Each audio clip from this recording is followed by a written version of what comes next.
एक गांव था, नाम था ढोलकपुर। बड़ा ही शांत और सुंदर गांव था। लोग हमेशा खुशी से झूमते थे क्योंकि उस गांव में रहता था महाराज रायस्टार, जो अपने गांव के लिए एक शेर था जो कभी अपने लोगों के साथ गलत होने नहीं देता था। लेकिन उस गांव में छुपा था एक डरावना राज, एक राज जो सबके दिल में था पर जुबान पे नहीं। गांव के बीच एक सूखा हुआ पेड़ था जिसे लोग कहते थे श्रापित पेड़। ना कोई उसके पास जाता, ना कोई उससे आंख मिलाता।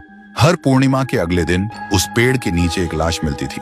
लोग कहते रात में कोई आता है और लाश छोड़ जाता है, लेकिन कभी किसी ने कुछ देखा नहीं और देखता भी कैसे। जो देखता वो अगले दिन पेड़ के नीचे होता था। एक दिन रायस्टार ने ठान लिया, बस अब और नहीं, इस राज का अंत मैं ही करूंगा, क्योंकि ढोलकपुर का नाम मिट्टी में मिल रहा था। फिर एक पूर्णिमा की रात रायस्टार चुपके से जाकर पेड़ के पास बैठ गया। रात के 2 बजे एक आवाज आई, ठुंग ठुंग ठुंग ठुंग ठुंग ठुंग ठुंग ठुंग ठुंग सहूर। और फिर वो पेड़ भूत में बदल गया। वो भूत कुछ अजीब सा था, एक भयानक शैतानी हंसी वाला चेहरा, आंखें बड़ी बड़ी। वो पेड़ चल के एक घर के गेट को जोर जोर से खटखटाने लगता है। तभी एक आदमी डर के मारे आवाज सुन के बाहर निकलता है। वो भूत अपने लकड़ी जैसे हाथ से एक ऐसा थप्पड़ मारता कि उसकी सांस वहीं थम जाती है और उसी जगह उस लाश को ले जाता है और वापस फिर से पेड़ बन जाता था। देखते ही रायस्टार का दिल कांप जाता है, पर वो कुछ बोलता नहीं। सुबह लोग भीड़ में जमा हुए और रायस्टार ने पहली बार उस पेड़ से बात करने की कोशिश की। पेड़ के अंदर से एक आवाज निकली, क्या तुम सब भूल गए मुझे? रायस्टार बोलता है, तू कौन है? पेड़ बोलता है, मैं हूँ ठुन ठुन ठुन साहुर।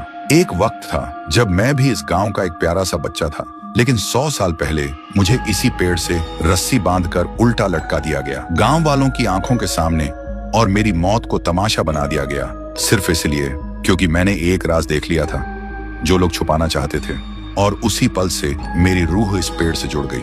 उस दिन से मैं इंसान नहीं, एक सज्जा बन गया, और हर पूर्णिमा में एक राजदार को चुनता हूँ और फिर उसे उसकी खामोशी का हिसाब देता हूँ। रायस्टार बोलता है, लेकिन अब तो वो लोग मर चुके हैं ना जो तेरा कसूरवार थे। अब तू मासूम लोगों को क्यों मार रहा है? पेड़ कुछ देर चुप रहता है, फिर बोलता है, ठीक है, बस एक बार मुझे याद करो, एक दिया जला दो, फिर मैं कभी किसी को नहीं मारूंगा। फिर रात में सब लोग आते हैं, एक एक दिया जलाते हैं, और तभी पेड़ अपने आप से आग पकड़ लेता है और आखिर में मुक्ति मिलती ठुन ठुन ठुन साहुर को।